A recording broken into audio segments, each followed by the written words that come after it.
මම නම් 750ක් වැටුණත් 750 උමනාකමට නෙවෙයි. හැබැයි නැවිලා මම ඒක ගන්නවා. මොකද මුදල කියන එකට තමයි රෙස්පෙක්ට් කරන්න ඕනේ. එහෙම ඔයා හිතනවාද රෙස්පෙක්ට් කරන්නේ නැත්තම් මුදලකට මේ මුදල් කියනම තමන් ළඟට එයි කියලා?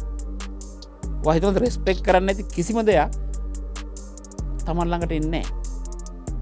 ඒකේ වටිනාකම නොවෙන්න පුළුවන්. මං වගේ කෙනෙකුට 750 කියන එක වැඩක් නෙවෙයි. හැබැයි 750 වැටුණා නම් සමහරක් මම මිනිස්සු දැකලා තියෙනවා පයින් ගහනවා කොහෙටරි වීස් වෙන්න.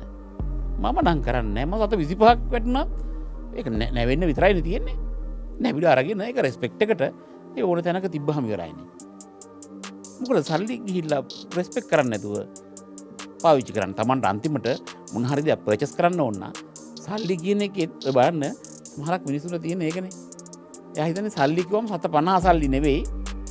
ලොකු සල්ලි තමයි සල්ලි කියලා. මං වගේ කෙනෙකුට සල්ලි කිව්වම 750ත් එකයි. අන්තිමට බින්දු කීයක් කියන එක ආවත් එකයි. ওই දෙකෙන් මට වෙනසක් දකින්නේ නැහැ. ඒතර මට 750 කියන එකයි අර දෙකම මම එක විදියට තමයි රෙස්පෙක්ට් කරන්නේ. ඇයි මේ දෙකේ මොකද්ද වෙනස? බරද? මොකද තියෙන වෙනස? මේ මිනිස්සු හිතන දේනේ.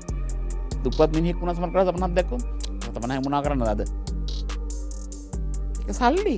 සමහර යාචකයන්ට දැන් රුපියල් 10ක් දුන්නත් බැනුම් අහන්න වෙනවා. ඔය දෙය තමයි මං කියන්නේ. හැබැයි මන්නම් මට එක දෙයක් කියන්න. ඒක කාසියකින් තියෙනවා නම් 750 වුණාට 750ට පැත්තකින් තියන්නකෝ. 750ක් කියන්නකෝ. මම නම් ඒක නැවිලා අද වෙනකන් අරගෙන තියන්න ඕන තැනින් තියනවා.